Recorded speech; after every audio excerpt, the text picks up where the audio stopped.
Hi! I'm trying a new filming setup here because my brother stole the table that I usually film with. So I'm filming on like these fabric boxes that are just stacked up. It's going okay right now. It's collapsed a couple times, but not while I was filming. So cross our fingers. I wanted to say thank you very much to the response to my TBR video. That was the effect of my first night of vacation, and I was bored already. So, oh well. But yeah, I am officially on Christmas vacation. It is officially the end of the Christmas BookTubeAthon. So sad. But, there's a dog in my room. Say hi, Polly. Excuse me. Yes, thank you. You lay down. Lay down. Lay down. No, don't. No. Don't knock it over. Okay, there you go. But I wanted to come on here and do my BookTubeAthon, Christmas BookTubeAthon wrap up. I did not get to read all 4 of the books I was planning on reading, but I did get to read 2 of them, and the two bigger ones, so I was proud of myself for that. The 2 books I read were Prep School Confidential and Miss Peregrine's Home for Peculiar Children. Now let me start with Prep School Confidential. This was an extremely good book for the premise. Basically, what I'm going to say you're going to think is a spoiler, but it's not a spoiler because it says it in the synopsis. So, basically, Anne, our main character, gets kicked out of her prep school because she started a fire and burned down the auditorium. So she gets expelled, and then she is sent to a boarding school called Wheatley. I don't know why I couldn't remember that. Called Wheatley. And within the first 2 weeks that she's there, her roommate gets killed. So this book is about Anne not agreeing with the police and going, kind of conducting her own investigation. And she actually finds out who the killer is. I'm not going to say who the killer is. I had my guesses on who the killer was. There's not multiple killers. There's only one killer. And I was completely wrong. The way they set it up, it was completely different than what you thought it was going to be. But you learn a lot about the history of the Wheatley School. We get a little tour of Boston, which was nice, where the Wheatley School is set. And we get to meet some pretty neat characters.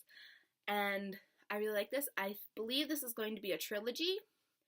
The next book is called Wicked Little Secrets, and I want to get my hands on that. So we have that. And then, of course, I read Miss Peregrine's Home for Peculiar Children. I gave this a 4 out of 5 stars, probably more like a 4.5 out of 5 stars. It was not what I was expecting. I go into books, very rarely do I read the synopsis, because I feel like if I read the synopsis, I know too much about what's going to happen. So I like to go into a lot of books blind, and a lot of the books that I have are books that have been highly raved about on BookTube. So this one, Polly, I can't play right now. I'm busy. So this one is highly raved about by Jessie from Jessie the Reader. So I decided I would pick it up. Now I've been wanting to read this since I got it back in March. And I haven't gotten around to reading it till now. And it was good. We have our main character, Jacob. He basically follows, he follows a note left behind by his grandfather, who dies at the very beginning of the book. And he follows this note, and it takes him and his father to an island off the coast of Wales, I believe. But it's somewhere over in England. And what Jacob does, I was laughing throughout the entire time because my brother's name is Jacob, and a lot of the things that Jacob in the book does are similar to the things Jacob, my brother, would do. So I was laughing because they were just similar. But anyway, Jacob and his father, they get to this island. I'm going to put this down. They get to this island, and Jacob goes to the ruins of the home for children where his grandfather grew up. His grandfather grew up during wartime, so Jacob was thinking he would find something reminiscence about his grandfather that he could learn about, because his grandfather, as he got older, he got more paranoid, and he just got really, they were thinking about putting him in a home, that kind of stuff. And we find out that Jacob's family is feeling that Jacob is the only one that not loves him, but looks up to him, that kind of thing. So anyway, we're on this island, and all of a sudden, a heavy trunk, falls through the floorboards. And then Jacob goes down into the basement, and he looks up, and he sees children. And he follows these children, and he follows them to the entrance to the loop, which takes him back to the 1940s in World War II.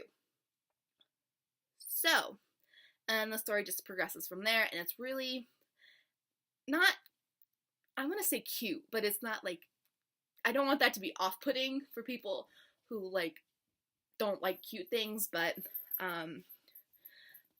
everybody says that, oh hello, that the pictures line up with the story excellently, and they really, really do.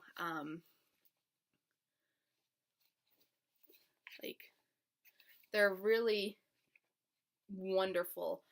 And I think when you get to a picture, could almost be a new chapter. But these chapters are very long. This is a 348-page book, and there's only 11 chapters in it. So the chapters are a little long. Sometimes I had to split between two chapters. And really, that's really my only thing that I didn't like about it.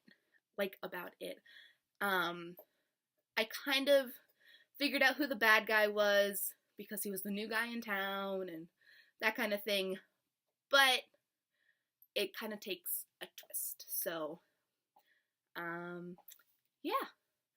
So I hope you guys enjoyed my wrap-up, and I'm going to go ahead and film another video right now, which will be my winter break TBR. So I will talk to you soon. Bye!